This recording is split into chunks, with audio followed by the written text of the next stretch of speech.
Ladies and gentlemen, welcome to the Crack Podcast.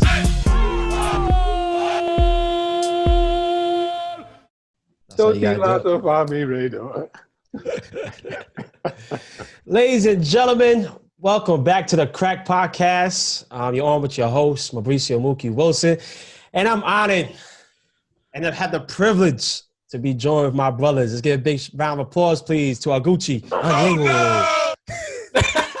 Oh man, this. Yo, he set that one up, though. That was an accident. That's gotta be an accident. Ladies and gentlemen, let's get a big round of applause, please, for Damarcus. Beasley. You did that shit on purpose. Now, if he gets a round of applause, I get, oh no! Yo, Gooch, they really think we have real beef in life, man.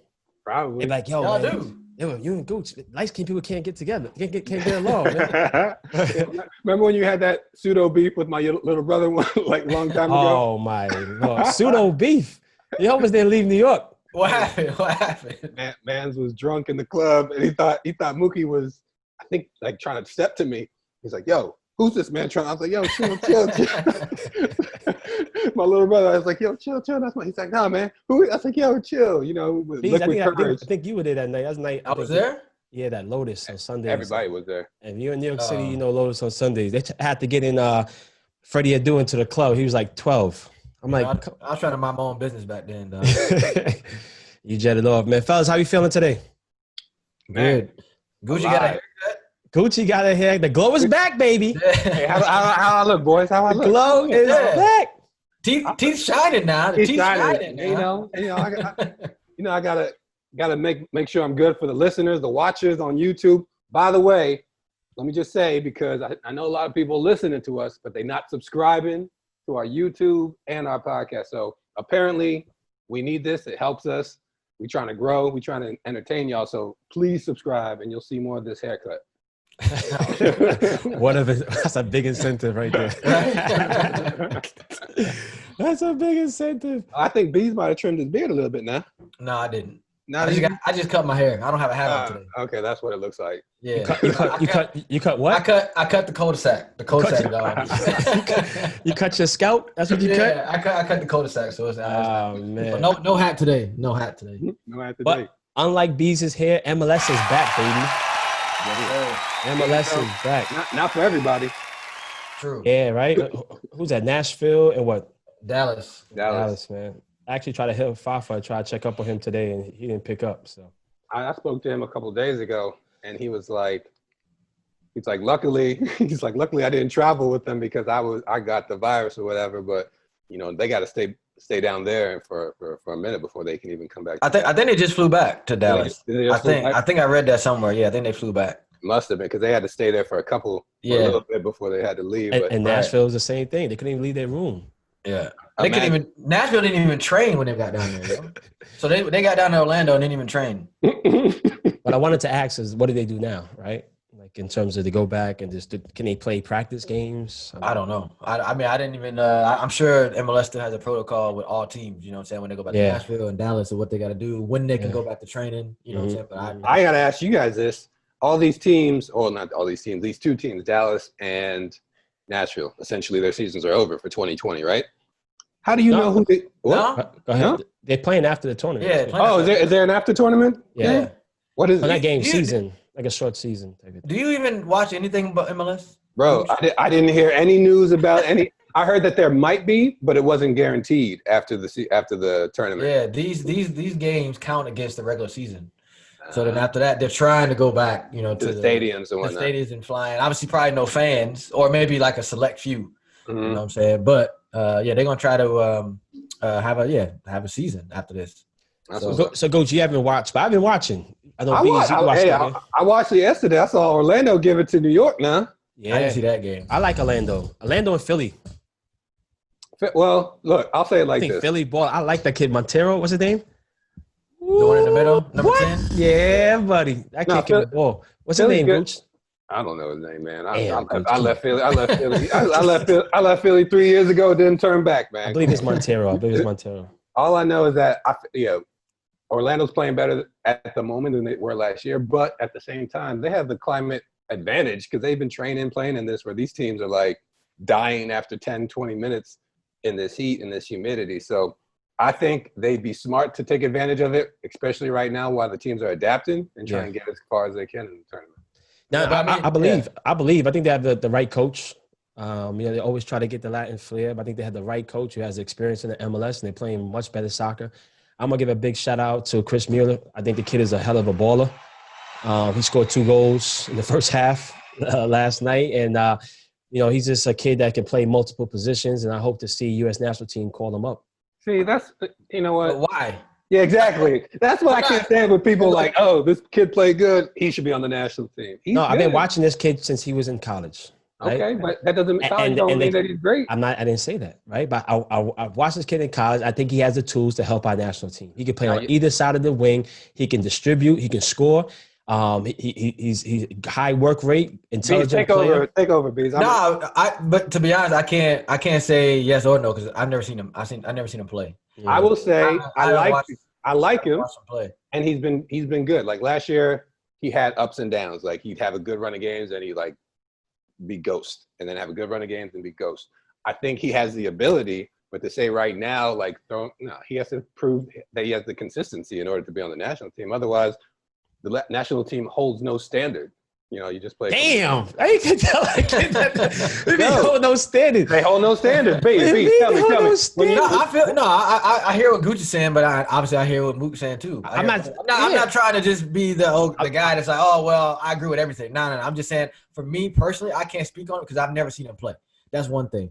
But that's the point where I hear what Mookie said. Second part, I hear what Gucci's saying is that you can't just after 2 games he scores 2 goals. In a situation, that's how I was trying to make it known that I'm observing him since I've been observing his game since he came into the league and before he came to the league, and I think the kid is a hell of a quality. Is he better than Pulisic? No. Is he better than some of the wingers we have now? Can I think he'll give more than Boyd, than Areola? I think he deserves that chance to see. I think. Well, I mean, if you go, so he's a winger. Yes. Okay. He just said he can play every position. He can. Okay. I'm trying to say right now he's playing on the wing. Can he play tack him in? Okay, but if that's the position. I mean, okay, you just said where he plays. If that's a position, then I mean, I think all those positions except for the Wessons and the Tylers and the Pulisics, those are pretty much set in stone. You know what I'm saying? But the winger position, real talk. I mean, this wasn't even on the topic of conversation, but we're gonna talk about it now. When have the last time you seen a winger beat somebody 1-on-1 or make something happen and really have a command of the game? Wait, no. Besides Christian, no. You talking about the national team? Yeah, national team. That's what we're talking about. There's this one player, Damarcus Beasley or something like that. Damarcus. No, but I'm saying but at the same time, that's what they're supposed to do. That's what they're instructed to do every time they step onto the field. But especially if you got forwards that are that are like Josie. Good in the air. Well, not good in the air. No, Josie, Zardes.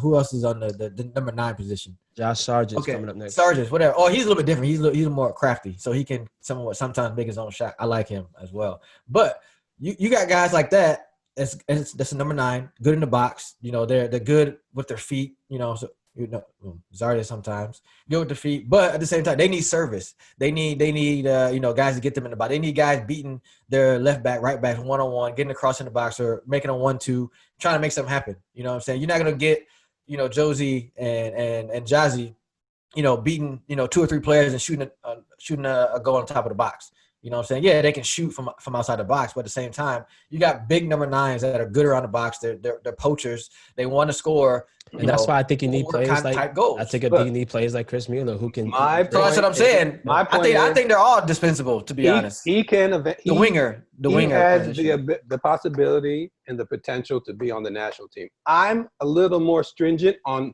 just throwing because Bees, when we were back going to the national team, it was hard to get a cap. Yeah, I got called in. I wasn't even making the roster. Exactly. I got called in. Same with me. It took me 4 camps before I made the 18. Yeah. Now it's like, who doesn't have a cap? Right. Just because he has potential. I don't care about potential. Potential don't mean anything for national team. I want you on the national team when you can do something, when you can help us. Gooch, that is well said. But I think the kid is past his potential. All right, at his peak. He should go to the Olympic team. And again, this is my. How old is he? How old is he? 24, 25. Yeah, he graduated. So he had to be a third year. He's a He third had to year. be an older with the He did 4 years in college, which is not normal for people of his his quality. He did 4 years of college, and so he's a little bit older. He's around I say probably about reaching 25 now. Yeah. All right. Let's put a cap on that.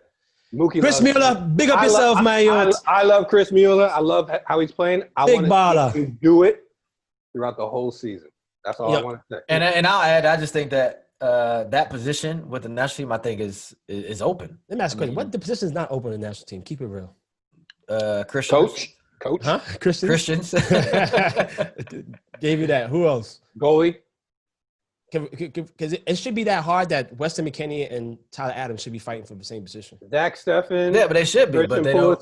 Who's at that level at the moment? Zach hasn't done. Zach, he's been crowned by the great Timothy Howard, right? And but now he's going back. But now he's going back to Man City. Exactly. And he's going to be number 2. But also for him to really do well, he needs to have that pressure. And we shouldn't have, goalkeepers develop late. We shouldn't give up on Bill Hamid. We shouldn't give up on Sean Johnson. We shouldn't give up on the other goalkeepers because you don't know. Eventually, it might click. What does Bill lacked? Experience sometimes, right? And footwork. His feet aren't as good as Zach's. But then if once he develops that though, then what you gonna say? The man's like 30. Look, he got nothing to say. He's like, 30's young these days, man. Bree stopped playing at 50. And Beasley didn't develop a right foot that he was 40. So you're talking about there's always potential in time, Gooch, No, there always is. I'm just saying, like, for me, Zach is the number 1 goalie. And then if you're gonna go number 2, it would either be Brad or Sean Johnson in that like coin toss for the next 2. I'm not saying that neither of them can leapfrog Zach. I'm just right now.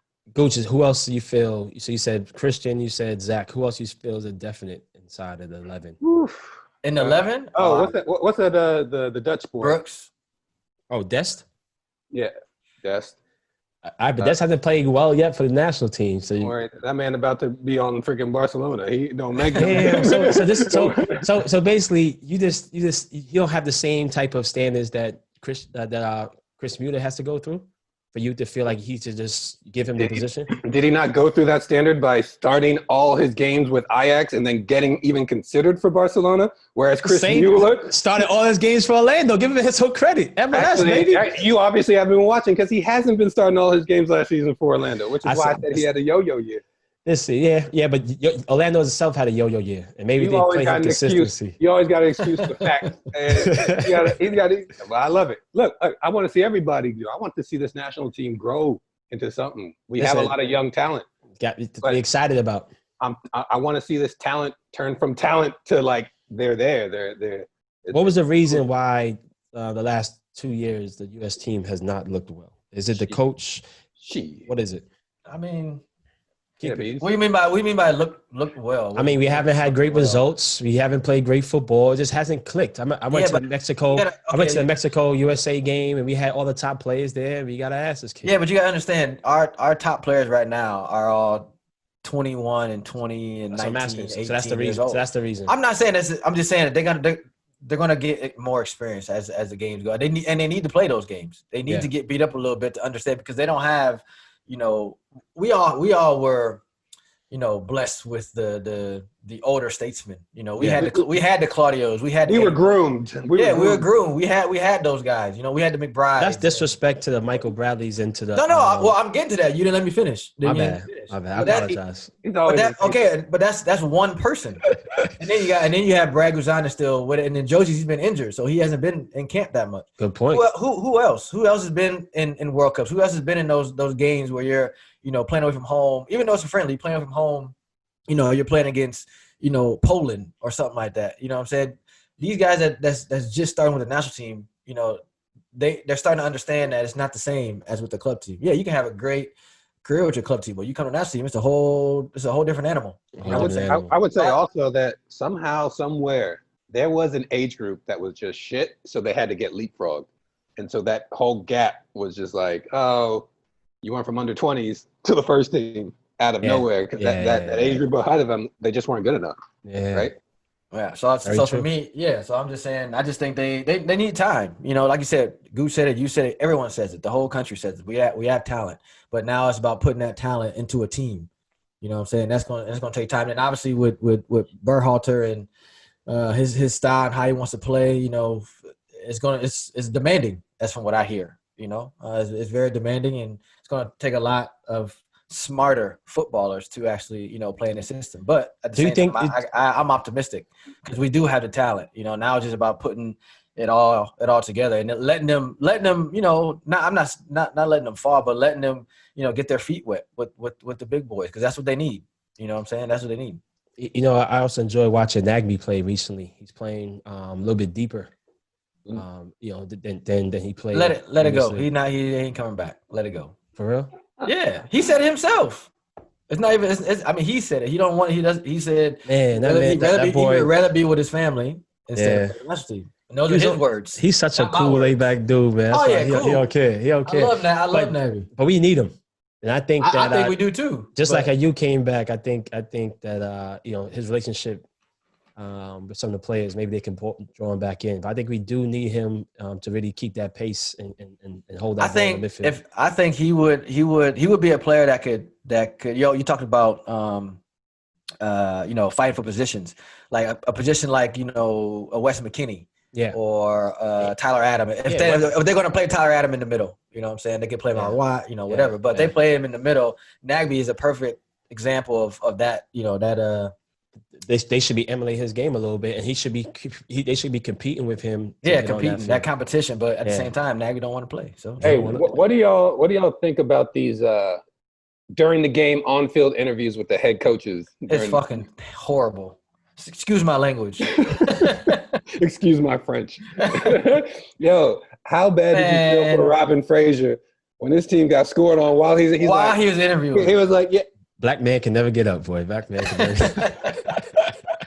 Yo, but I mean, our coaches too. They be like, "What the fuck is going on? Why are you talking to me now when the game just started my half?" Yeah, for me, it's the dumbest thing that they do it in NBA, man. And but why are they trying to do NBA stuff in a soccer match? Because they're trying to turn sport into entertainment. No, it's always entertainment. But B said it last time. He said leave alone. Bees, you said it last time. You said that you need soccer people, soccer minds making these decisions. These marketing decisions, these production decisions have to have a soccer mind in it. Because somebody who doesn't know about the game doesn't realize how important that first 5 minutes is of the second half. Yeah, but at the same time, it is soccer people. Well, I mean, I don't know if they made the final decision, but this is okay. But at the same time, I remember I made a tweet after a game. I was still playing last year, and it was, you know, after the national anthem, you know, kids, the players go and they go in the little huddles, get a little drink of water, whatever, and then and after that they go out and play, right? So there's literally no, you know, you get like a minute, you know, a minute to do whatever. So I'm about to cuss again. These dudes doing interviews. They're doing players are doing interviews right after the national anthem, right before they get out and the ref blows a whistle. For what? So I put that up. So I wrote it on Twitter, right? I wrote the shit on Twitter. And I was like, "Yo, this is crazy. This is the dumbest thing I've ever seen." And then Stuart and Stu wrote me back and was like, Stu Holden. Okay, that's my dog, but still. Anyway, he wrote me back and was like, he's on, you know, all on Twitter. It's like, "Oh yeah, well, you know, Bees, it's a way for, you know, fans to engage and really think, really know what the players are thinking right before the match or right before the whistle blew." And I'm like, Stu, now if you was in Bolton or if you were back in Houston Dynamo, would you have really took an interview while you about to step on the field? And then crickets. But I'm just saying, it's like this account is inactive. Yeah, right. You know what I'm saying? But I'm just like, I don't understand that part. Like I think some things should just be left alone. Like why? And you're not gonna get a real answer anyway. Never. You know what I'm saying? You ask them, "Oh, what do you guys need to do to win? We need to keep the ball and score 2 goals." Yeah. Nobody's gonna give a big thought out answer. Yeah. What's that gonna do for an average fan? Yeah. Like, tell me. How does that make an advantage for a fan that's not really a soccer mind? You know how the American sports market is. They're trying to find the next best thing to engage the watchers and the viewers, and some of it just doesn't equate to helping out the actual sport and the players and the coaches that are on the field. I don't think it was great. And when I saw it, because I was watching it, this was one of my first games I was watching in its entirety, and I was watching it, and I saw Robin. He was kind of like he was watching the game but answering.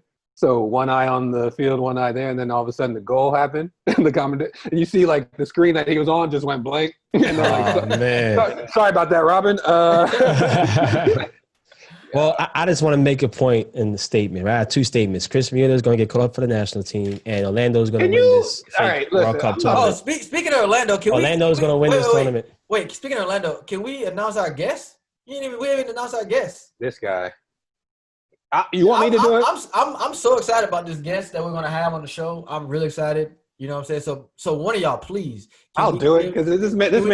Can we? You know why I'm going to do it? You know why? Introduction. You want to know why I'm going to do it? Because he messed up my introduction, so I got to help somebody else's introduction right now. Please. We have none other. Our first female guest on the Crack Podcast, Sydney Leroux. Yes, sir. Sydney Leroux has blessed us by being a guest. She says, no holds bar, everything goes.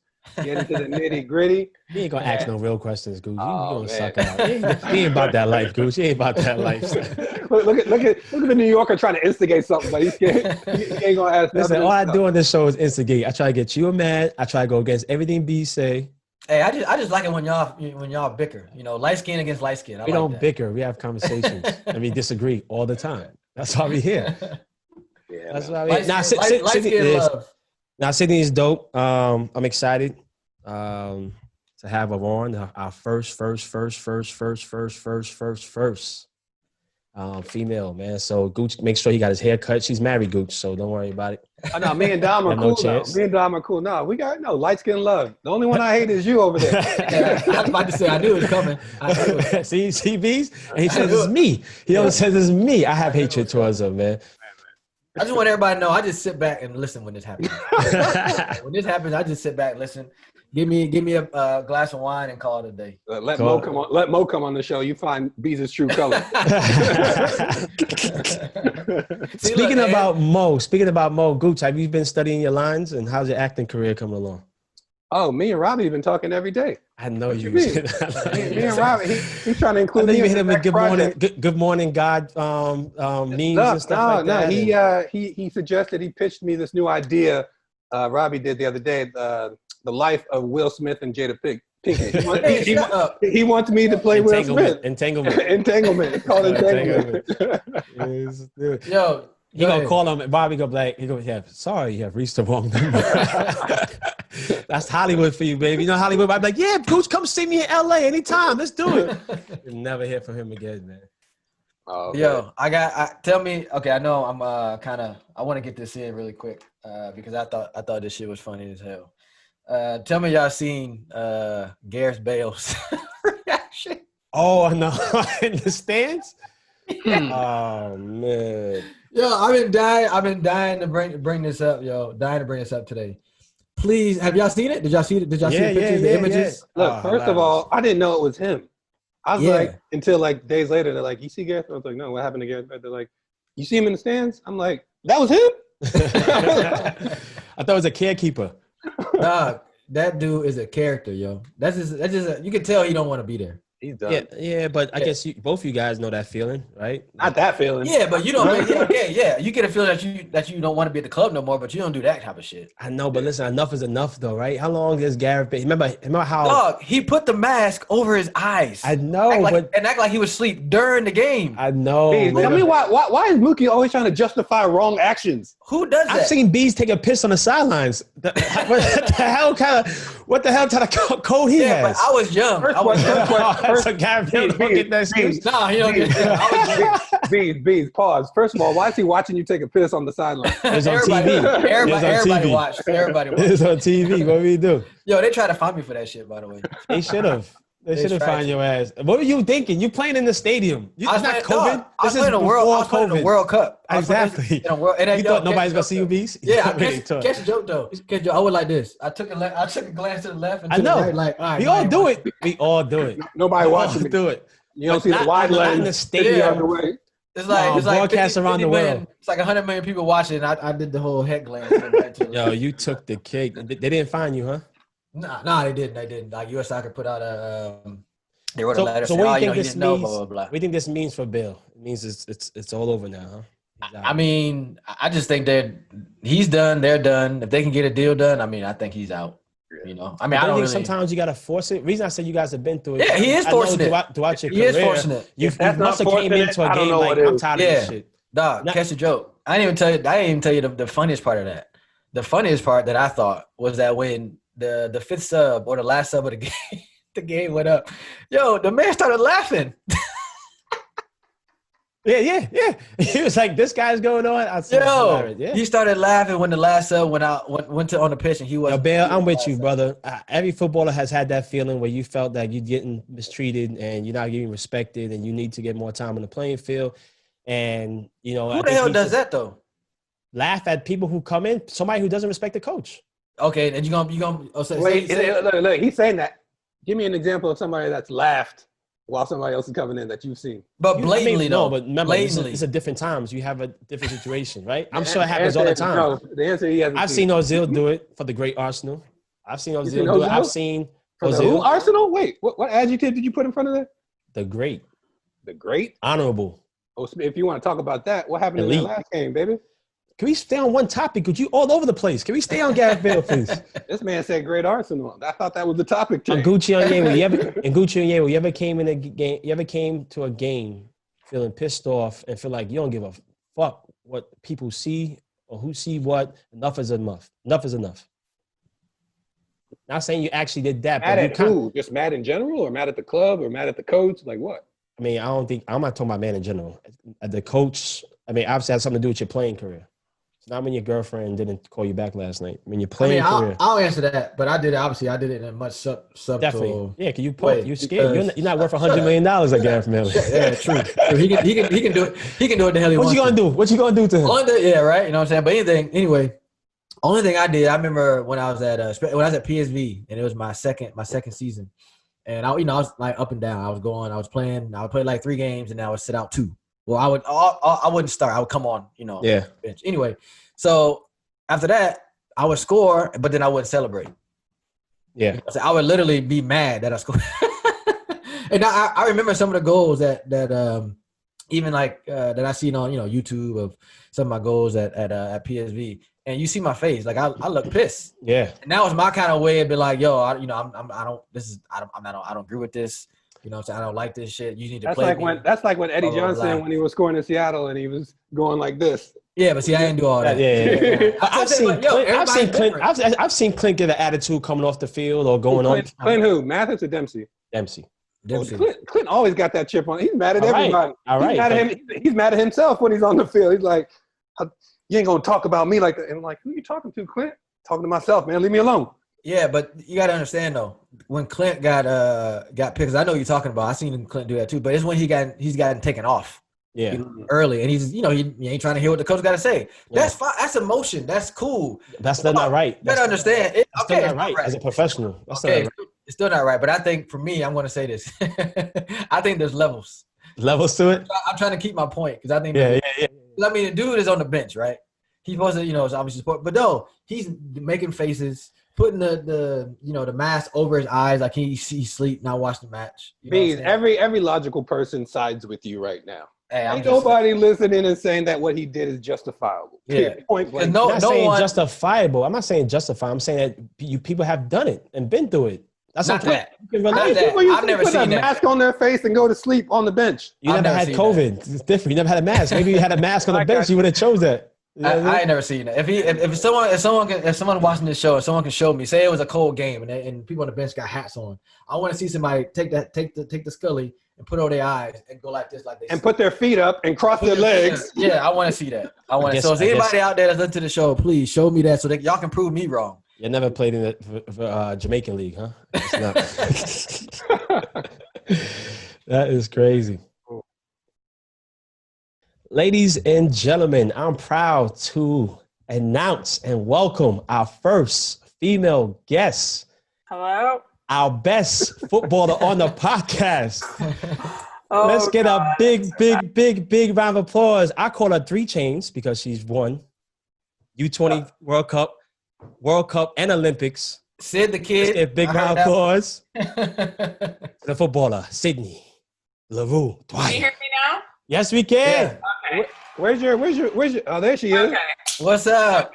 Hello. Sorry, There I'm she really is. bad, and this is the only place I could go to get Nah, away it's from All good. it. It's All good. perfect. It's perfect. How you feeling? I'm good. How's everyone? Good, thank we're you. good. We just finished a nice little bickering session between the three of us. So Gooch was mean to me. Nah. It was the two light skins against each other. The darker brother didn't really have I didn't have no say so. So I just be sitting on the sideline, don't be saying shit. He felt he can't say anything when we talk. You know? Yeah, cause y'all, that's light skin bickering. I don't get in the middle of that. you don't want to get in the middle of that. Nah. What's going on, Sydney? How you been? I'm good. I am just in. Sorry, let Quarantine. me turn off all of my. Just in Orlando. Obviously, it's been a little scary here, so we haven't been doing much. But yeah, we're just hanging out.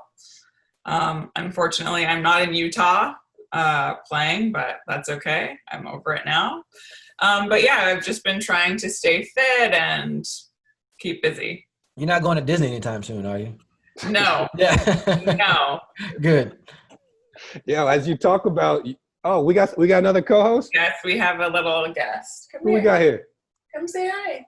I need to see in the water to see the Come water. here, please.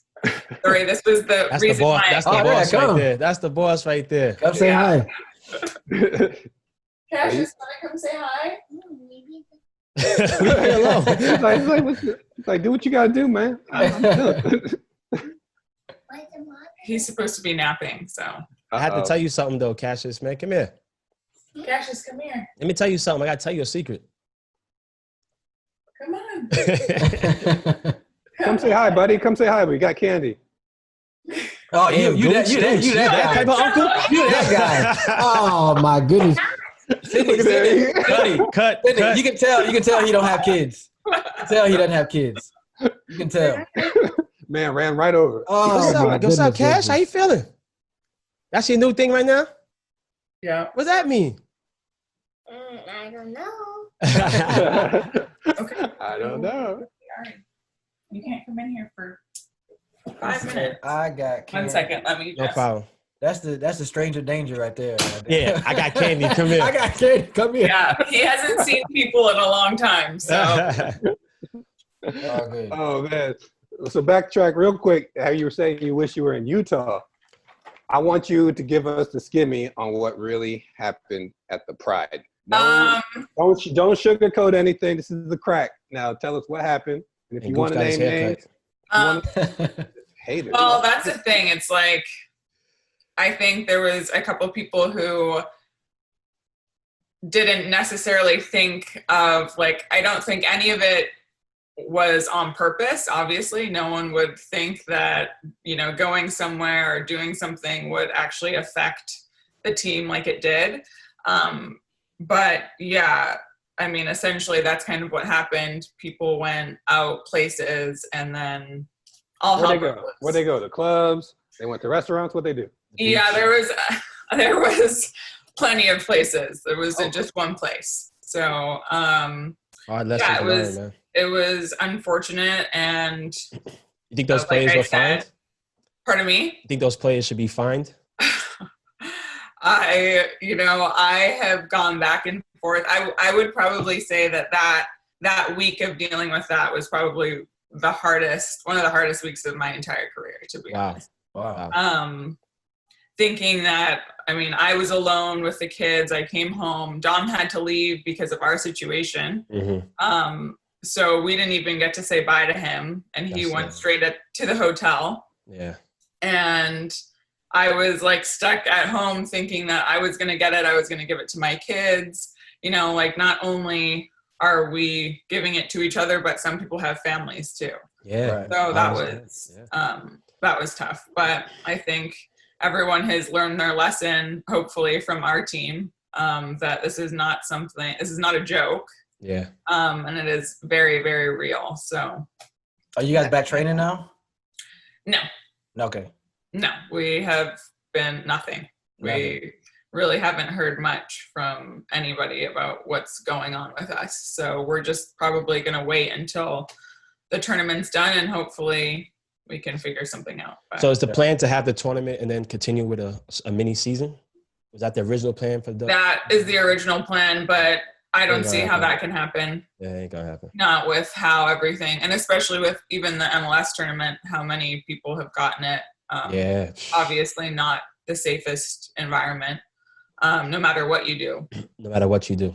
No matter what you do. So you can't see your husband, even though he's in Orlando. You can't see him. I know. I was talking to my mom about that today. It feels like he's somewhere so far away, but he's like right down the street. Road. Yeah. Yeah. So tough couple, and it was my comeback season from my second baby. That's the biggest thing, though, Sid. That was my I worked so hard for that. Hard. Yeah. So I want to hear you talk about that, because not one kid, but two kids. Yeah. And you get your body physically back, not even just in shape, but plain professional elite status shape. Yes. Yeah, I think. But even all that though, your body, mentally, all that stuff that goes. I had to really get into it, and I was so ready. And honestly, it's probably the most ready I'd ever been. And then to not be able to kind of, I don't know, show myself, I guess, how far I've come. Tell me what you had to do how do you get yourself back after birth in 3 months? 3 months, yeah. So I know people that can't get themselves back into shape after like 2 weeks of not doing something. You know what I mean? Yeah, I wouldn't necessarily say I was back. I was not I was training, and I was trying to get back to as good as I could possibly be in that situation. Yeah. Which is not the fittest, not the strongest, not the fastest. So I think it's a little weird, because I was playing, but I wasn't back. I was just really trying to push myself to see how fast I could try and come back. And now that you know you can do that, how many more kids are in the pipeline? Dom is always saying he's done. I've always wanted a big family. But I think I am stopping at 2 with coming back. Next time I'm pregnant, I am not doing this again. So I will wait until I'm done my career for sure. Fair enough. Who we talk about Dom a little bit. Yeah. Who would you say is the better striker in the house? Oh goodness. I knew that was coming. It depends. No. There's only one answer to this. Because I'm better than him at some things, and he's better than me at some things. I like Sid as a winger. So yeah, I think I think we're both good in the air, but I would probably give him the upper hand, because he's mostly smaller than all the center backs he plays against, and still does well. I'm better at 1v1, me and the keeper. He's wait. Go ahead. But that's the moneymaker. That's the moneymaker. Yeah, but he when he's on, she basically said I can score better goals than I can score easier than he can. Yeah, she has a better feel. Yeah, he likes to make them more difficult for sure. I think you both are phenomenal goal scorers, but I want to know who's a better changing diapers. Me. Okay. Yes. Okay. Yes, I mean, and I've been, usually I'm the one who has the babies when it comes to our season. So definitely, me, of course. So I think. Oh, go ahead. No, I think one of the the amazing things is that you played U19 for Canada, and then coming over to playing for America. I thought I would see more athletes in soccer do the same. Has there been any other female national team players who did things similar? I know you had a lot of Americans that went to play for Canada, but I'm not sure. I think my road here was a lot different than everyone else's. I moved away from home when I was 14 years old. I lived with a bunch of host families. And then I went to high school, and then I eventually went to college. So I feel like, I don't know, leaving home at 14 years old as a little girl is probably not very, what's the word? it doesn't happen a lot. Yeah. But now things have changed, right? And it's interesting you say that because I have some 14-year-old kids that I coach who have opportunity now to go play in residencies across the country and leave their parents. And what do you suggest? I mean, would you do that for your own child? And do you think it's healthy socially for them to leave their parents at 14 years old? I feel like in my situation, I had no other choice. My mom was a single mom, and I was probably maybe going down the wrong path. And I think that we both knew that if I was going to do what I wanted and chase my dreams, that I couldn't be back home. Was that more you or more your mom? Pardon me? Was that more you or more your mom saying, "Hey"? It was both of us. It was both of us. So she kicked you out. My mom got a lot Get of the fuck out my house. Yeah, my mom got a lot of shit actually from everyone about letting me leave and because it wasn't normal. That. Yeah, but I mean, it was worth it. Hell yeah, it was very worth it, and I got to chase my dreams and I got to do all the things that I wanted to do, but.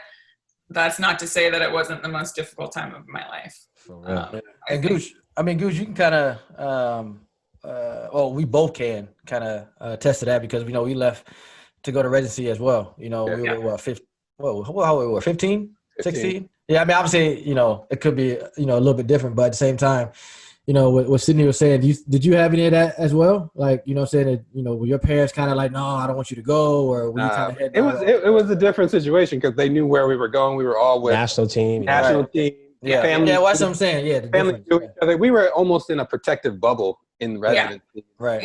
It wasn't just like, here, good luck with this host family. Yeah. Which would probably and be I had some really shitty host families. So speak about it, man. Call them out. Speak about it, man. Where'd you go first? Arizona? Yes, I went to Arizona. Which part? Damn, Mookie did his homework. In Scottsdale. Hold on, Sydney. You see how this light-skinned guy talks about me like I'm some clown? I did my homework. Scottsdale. Okay. It was in Scottsdale. The first place I went, they told my mom that my mom had come and she had the money in her purse to pay them for me to stay there. And she looked in her purse and it was gone. And the family said that it was me who stole the money. Wow. But why would I steal my mom's money when it's for me to live there? Yeah. So I feel like just feeling like that all the time in that environment. Never feeling at home. So when you went these host families, did they have players as well who played in your team? Yeah, but not on my team. Oh, man. So they were older or younger. Or they were in the club.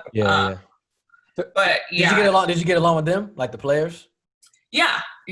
Some of my best friends are still from that high school team. But yeah, I mean, I ended up going to UCLA because I started living with this other family, and that family is just probably the reason why I ended up staying there. Give them a shout out. Dana Wall, Susan Wall, and Bob and April, her sister, who went to Stanford. Nice. But I definitely followed Dana to UCLA, and we went to UCLA together. So your journey was not conventional in regards to some of your other teammates, and you said you were able to fulfill your dreams. Was your dream born in Canada to play for the U.S. national team at some point? And when did that actually become your dream to do that? I think at a really young age. I think you when you're young if you have it or you don't.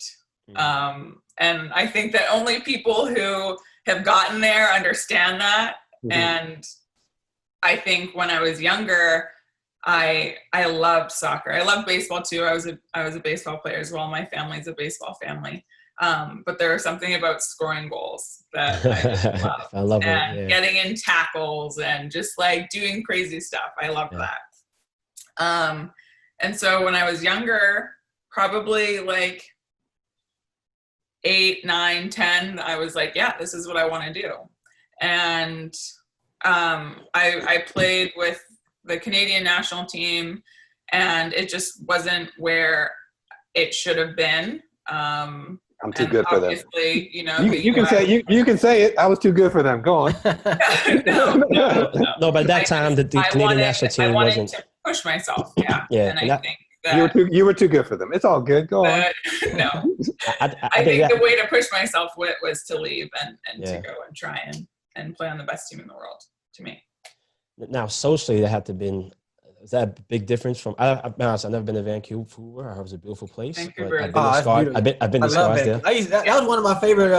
It is the trips. best. I tell That's everyone. one of my favorite trips. Hey, Yeah. what is that? The hotel we stayed. What is that? The name of that restaurant that we? Oh man. Is it the Cactus? Cactus Club. There you go. Yeah, Cactus Club. So we stay at this hotel in the Cactus. Cause because I was in Houston, so obviously we come 2 days before. Yeah. So we fly 2 days before. So that say we play on a Saturday, we get in on Thursday, and at dinner we usually have dinner off. And we go everyone. We all go straight to the Cactus Club. Straight to the Cactus Club. Yeah, it's wicked. Yes. But yeah, Vancouver, beautiful, yo. Yeah. Now, I would love to move back home, but Yeah. I just- Now, growing up amongst these wonderful Canadian people, then you go into Arizona, Scarsdale, these damn Americans. Scottsdale. Scottsdale. Who's Scarsdale? Who was Scarsdale? I don't know, some girl I should talk to back in the day. But what was that like? And was that a big difference or no? Yeah, it was. It was definitely difficult. I feel like when you're in those teenage years, you already kind of have your friends, picked out. And so the only thing that I was able to do was to have my soccer team because we weren't allowed to play high school. And I think that would have made a huge difference if I was able to play in high school and then was able to find my friends through that, because I think that's what athletes do. You find your friends through your sports. Yeah. Because that's all you do. Yeah. So I think it was really difficult. The school aspect and the school friends didn't really exist for me. Yeah. So I think I really struggled through high school, and my mom was always like, as soon as you get to college, it'll be so much better. You'll really fit in there and just hold on, and she was right. Once I got to college, it was. Big up to Mama Leroux, man, for real. Big up to Mama Leroux. She took a chance and she believed in you.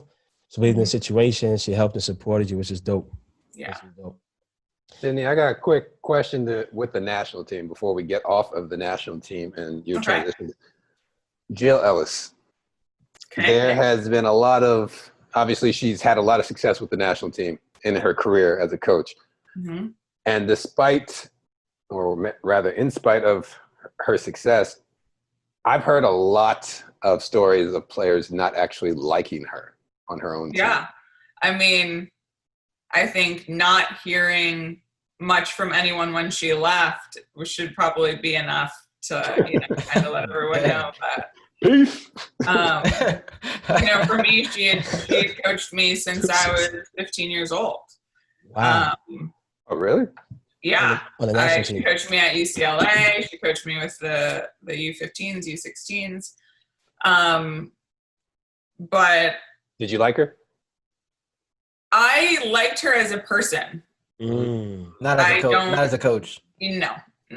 So I think tactically, it was just. Sorry, pardon me? I said, was it tactically? She wasn't a smart coach. She wasn't manageable. She was I feel like it wasn't even tactics, because I felt like with the national team, it was the national team players that really kind of dictated how we played. Yeah. I think we could have won the World Cup without a coach. That's just how it was. Hey, that's gangster, yo. That is gangster. That's going to be the headline. I felt like that's Headline. And it's how true. it went in 2015. And it's probably We could have won the World Cup if you talk without to, a coach. Without a girls. coach. But for me, I mean, when I was, coming back after Cassius, my coach called her and he was like, what's the situation with Sid? How do you want to do this? And she goes, she had a really poor 2016. I didn't play a game in 2016. I was pregnant. Wow. So it was she had already had her mind picked out of what was going to happen regardless of how I came back or not. Right. And so that was just like left a really bad taste in my mouth, and I just don't even. But wasn't there a time? Were there a time, obviously, that throughout your career playing for her, that you guys did get along and you had a lot of respect for her on the field, like at UCLA? Maybe. Damn, like, that's the answer. She had to think about it so long. Don't worry about what summer that was. That you liked her for 2 months. Don't worry about it. No, I liked her as she was like an assistant coach to Pia. I liked her then because she was just like no control. Making just making sure everyone is good and happy. How does a person like that get a national team job as a head coach of one of the best teams in the world? Because she worked her way up from the other. Well, no, I'm asking. What's funny though is how many times did we go to the Final Four at UCLA and you never win? Yeah, really seven. So seven why does times? How does the person who you can pick the top coaches around the world to coach, who doesn't want to coach the U.S. women's national team? Yeah, right. The money's there, the facilities are there, the support is there. How does a person like this, who you said tactically on the field, she's not doesn't qualify. No. How does she become a national team head coach? Like she said, like she said, they would have won the World Cup without a coach. I mean, in 2015, maybe the same thing for 2019. I don't know, but I mean, I think people, and I can say that we won in spite of her. It was. Yeah, she's not good for people's mental health. That's for sure. That is for sure. And that's everything right there. Yeah, that's everything right there, man. So I think say less. The best thing was for her to go, and I think Vlatko is going to do an amazing job. He's a great coach. He's a good person. Yeah. So I'm excited to see what he does with the national team. Have you got a chance to take a look at any of the up and coming national team players, like the U20s and stuff like that? Yeah, I try and keep up. I mean, I keep up. Who do you look as like the future of the Rose for sure? Yeah. That's one of my favorites. Big boy. Yeah, I even followed on Twitter, but I didn't get a follow back. Yeah, if she can stay healthy. Who's that? Rose? Rose, yeah. Yo, she wasn't born when you were playing. After that World Cup, I was like, yeah. She said, "Who's this creepy old man?" This old guy? She wasn't born, Bees, when you were playing. She don't know who the hell you are. I didn't even know what the hell I was doing anyway. I'm not. Yeah, I think she's something special for sure. Yeah, she's good. Mm-hmm. I mean, speak about great players. I know you had a chance to play with Marta, correct? Yes. I love Marta. Why is she so damn good? She's something else. And it's awesome because she's such a good person and a good teammate you don't usually when someone's so good, you don't get all of that. All that, you don't get all of it. You get some of it. And so it's been so amazing to play with her and become friends and teammates and all that. So yeah, I respect her so much. Yeah, that's one thing, Gooch, and you can probably attest to this. Have you ever met a Brazilian that wasn't a good teammate or a good friend? I can't think of one. Watch Gooch. Brazilian. I know. Goose probably had a fight with a Brazilian on his team. Goose always fight with somebody. Why? I thought you don't gang up against me, Bees. Don't fall into his trap. Do not fall into Mookie's trap. It's just a question. Because I played with a lot of Brazilians. I'm just trying to think if any of them were bad teammates. Yeah, that's what I'm saying. That's just the culture of the Brazilian culture. Yeah, the Brazilians they're the best when they're happy. If they're happy, then the world is their oyster. Yeah. Rainbows. You see though when they're on the ball, they're happy though, right? When they're playing soccer, they're happy. And I remember, and catch a joke though. So whenever, especially when I was at PSV, whenever the carnival came about, what was it February, right? Yeah. They would always have find a way to go home. Yeah, she was just there. She was there. Oh man, hey coach, my hamstring, I tore it last week. I got my doctor flying in, so we got to fly back to Brazil for 2 weeks. So I gotta go. Then they come back, they're like, hey. Yeah, but they had a huge party thing for her at the carnival. She had her own situation because of after the World Cup. Yeah. And everything she's done for Brazil. So it was huge for her. Yeah, see, everybody do that. Every Brazilian I ever play with, they all do that. Around February, I got to see my dentist, my orthodontist in Rio. Yeah. Like, okay. You know, that makes sense. Because sometimes Brazilian players are playing. No, and I'm like, why did we have it in Brazil? Like the best Seriously. doctors are in Europe. Yeah. And then it's be around February, March time. Yeah. Yeah. Now you get it. Catch their Instagram with feathers and stuff. Yes. Yes. Exactly. Hilarious. Mhm. Yeah, I want to get into something real kind of muggy with you. All right. Okay. Oh. All right. All right. Let's see. The U.S. soccer lawsuit that the women's team put against the federation. Everybody's talking about equal pay, this and that. I'm not going to jump into the equal pay. I'm going to sideswipe to another topic that I feel has been overlooked because, in my opinion, the equal pay is only really focusing on 2% of the population of soccer players, right? Which is the women's player with the national team.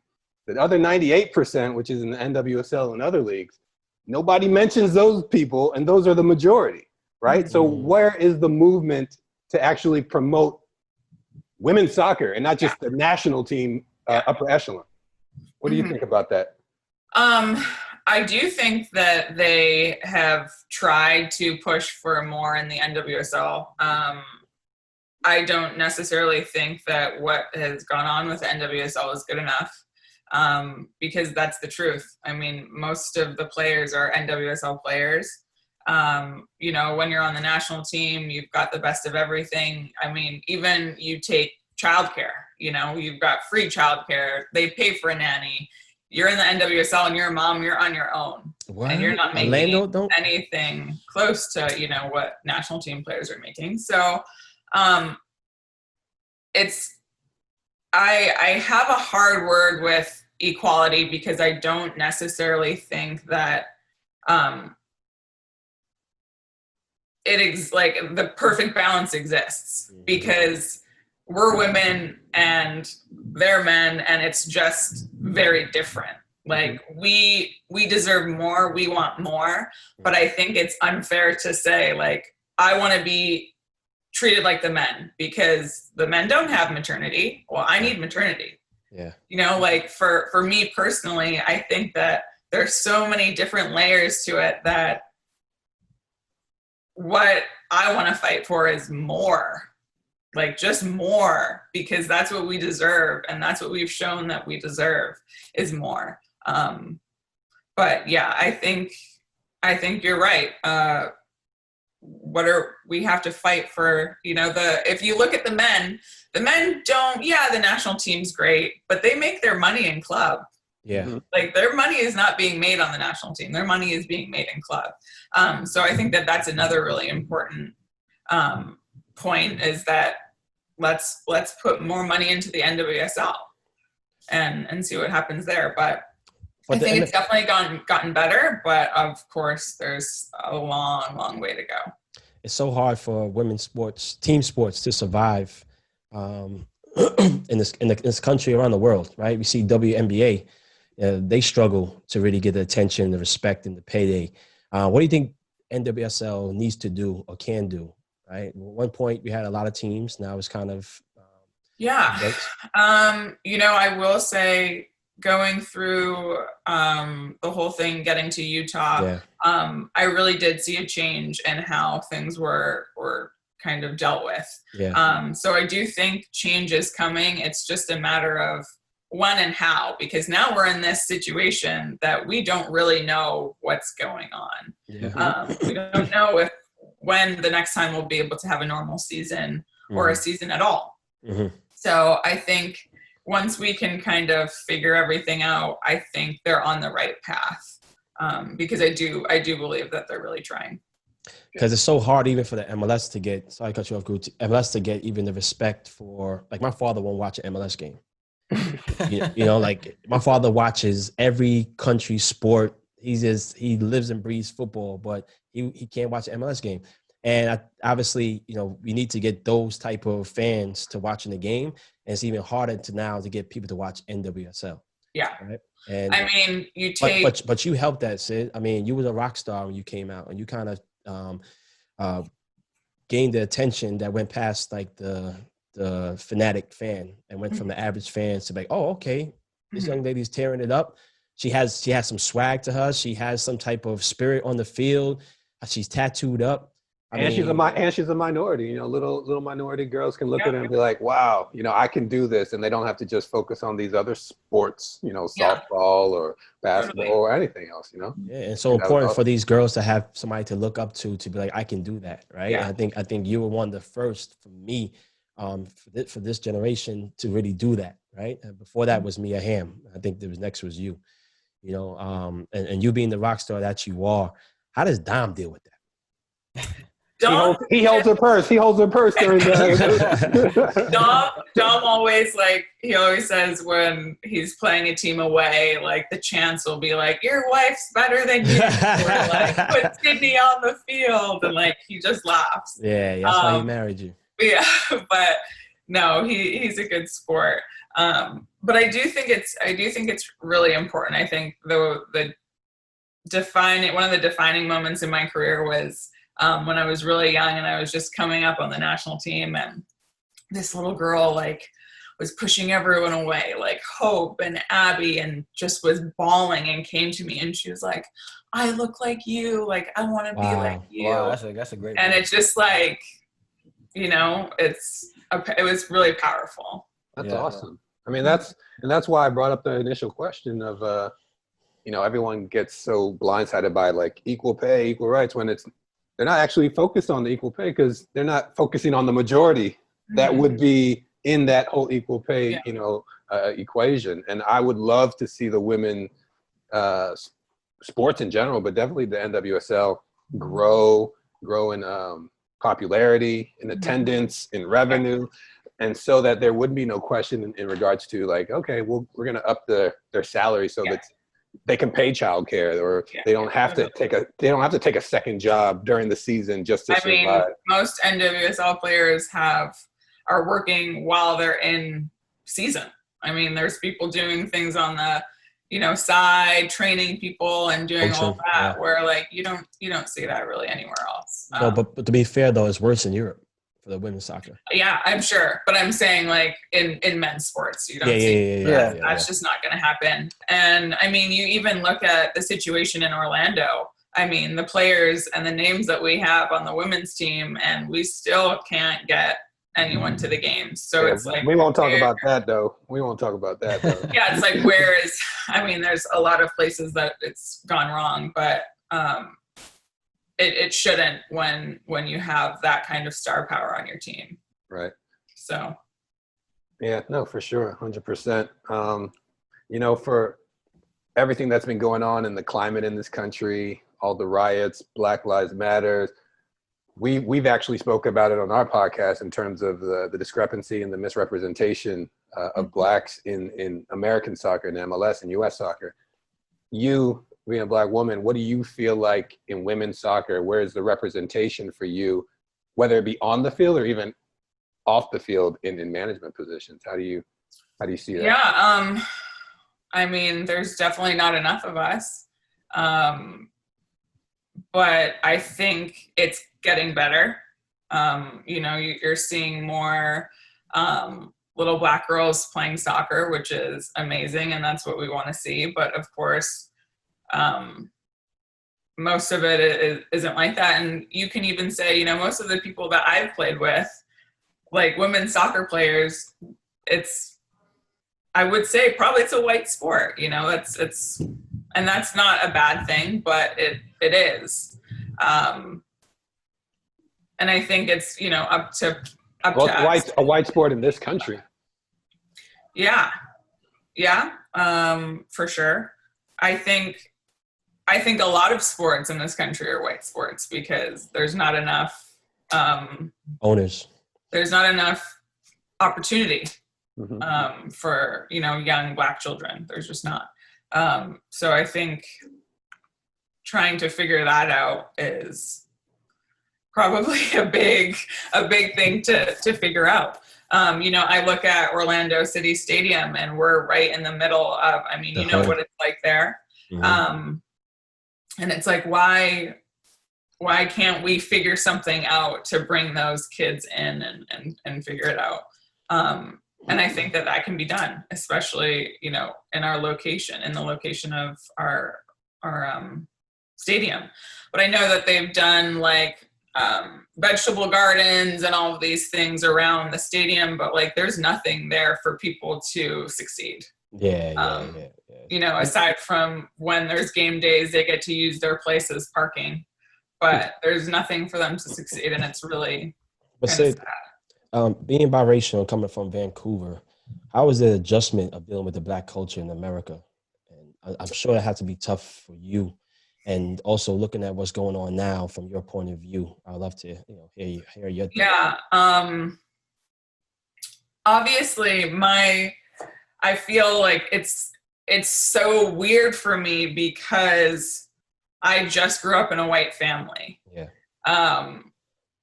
And it's almost this really weird thing to try to maneuver because you always feel different, but everyone around you kind of makes it like you're not, but you are. Mm-hmm. If that makes sense. Yeah, definitely.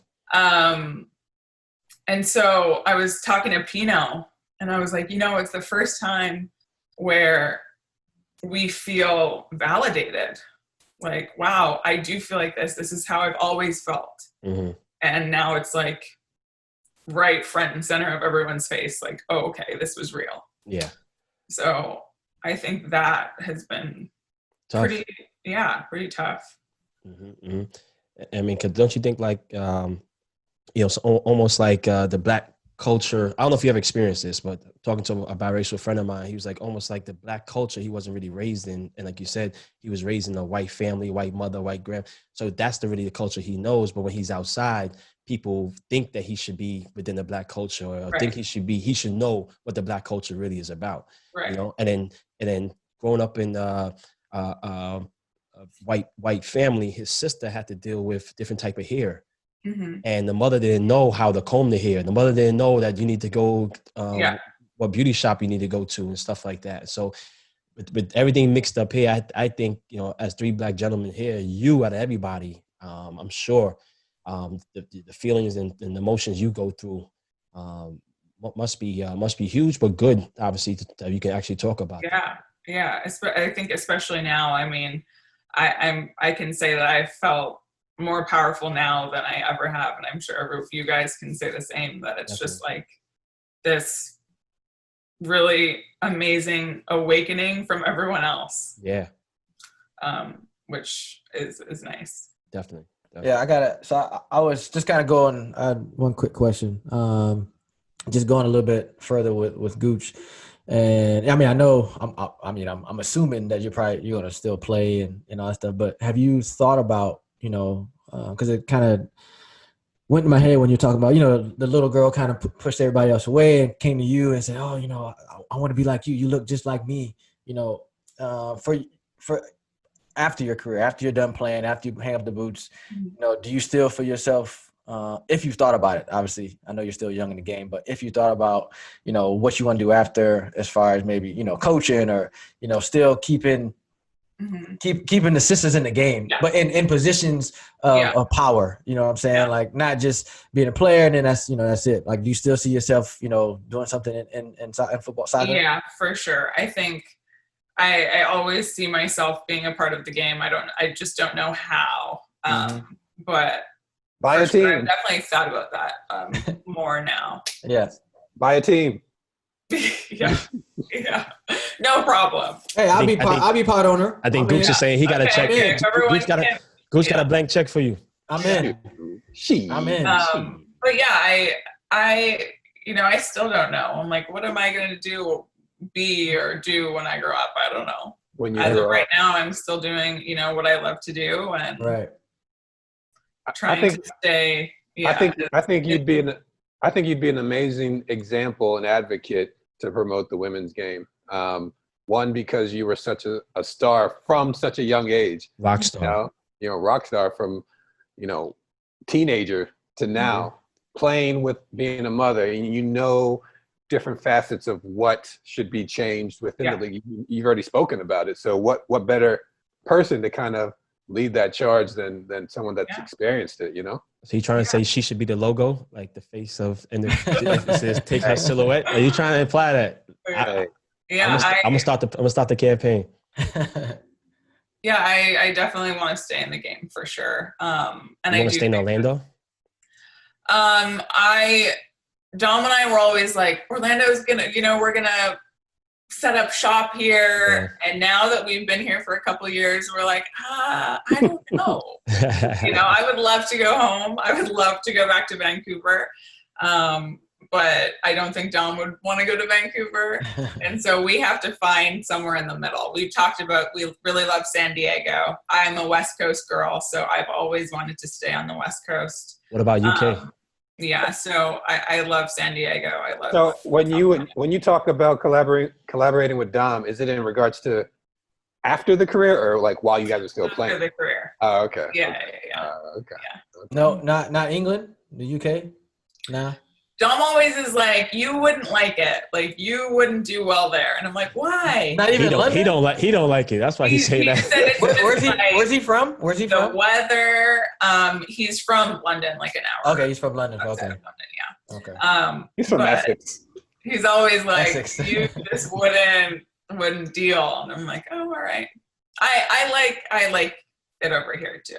I mean, I've been to England and quite a bit, of course, but I think I could live there in the off season, but I don't know. I don't think I could live there all year round. I mean, it's a bit like Vancouver, to be honest. It is, but like in Vancouver, weather-wise. Yes, but in Vancouver, even when the weather's shit, there's so much to do. True. Like, there's so much like outdoor things you can do, and there's just like, it's beautiful everywhere. There's mountains. You can go skiing. You can do all these like amazing things. So Mook, you ever been skiing? Mook's never been ice skating. I'm a Jamaican from New York City, man. Answer the question. Answer the question. I've been to a cabin. I watch everybody else ski. Look, I ain't even gonna lie. I ain't never put on a pair of skis in my life. I've never put on a pair of skis either. You have to. Nah, man, I love my knees I'm scared as hell to go skiing, man. I just like being warm. Major key. Major key. Hilarious. All right, well, say what's up to Dom and Cassius, and your daughter name is Rue? Her name's Rue, yes. Rue, all right. Big up the whole... Not Rue Leroux, but just Rue. No doubt. And I can't wait to see, the name of the next one, so good luck with that. Yeah, we'll see. All right, thank you so much. Not for a while. Yeah. All right, and hope you get on the field soon. Yes, me too. Thank you, guys. All right, thanks, Sydney. Care. Appreciate it. Thank you. Bye. Bye-bye. The great Sydney Leroux. Yeah, great man. episode. It's crazy. It's crazy to see her, all growing up, and I never met her, but watching her career, and having a lot of mutual friends, and I don't think we've ever met. We might have met like in passing, maybe like just like a like a handshake or something. I try to ask you a question, but you were brushing your hair. You didn't hear me. Shut up. I don't think I've ever met Cindy. Yeah. I don't think not like properly. So, but yeah, man, great show. I thought when she talked about that moment when that little girl, pushed everybody away. That was a powerful moment. And then the little girl literally said, oh, you look just like me. You know what I'm saying? That's awesome. That's awesome. I thought that was great. And she got emotional. We spoke about the situation going on, her being biracial. Yeah, I thought her a little crack. She could have a cold. I thought her a little crack in her voice, and how emotional, how powerful that is. Yeah, it was real, man. Yeah. Well, she's a superstar. I want to see what she does after this season. Unfortunately, they ain't going to be able to perform or to play, but we'll see where she ends up next season. Yeah, I think they're going to attempt to do the same thing MLS is going to attempt to do, which is have like a little small season after the tournament, man. But what's up with you guys, man? What you guys got planned coming up? Anything going on? I know you both in the quarantine world, but you got a new haircut. Well, listen, New York, we eating on the street, baby. So I had to kick a friend out. He came from Florida. He drove up. I said, listen, turn around, brother. Word. Turn around. Yeah, we do not need your kind over here. Wow. I would have said the same thing. Turn around. I can't come to visit you guys. Man, Where you at? I'm in Orlando. Hell no. Come on, man. Nope. Beans, you got that big house. I know you got guest rooms. Let me in. Nope. Let me in. Talk to you out the window. No vacancy. Talk to you out the window. Well, listen, ladies and gentlemen, man, thank you for tuning in again to the Crack Podcast. Our first of many female guests will be joining us, and I'm excited, man. We have some more and exciting people lined up, and hopefully we're getting better and a better situation to listen to, and I look forward to seeing you guys next week. Yes, sir. All right. Y'all be well. Yes, man. Much love from the Crack. Much love. Peace.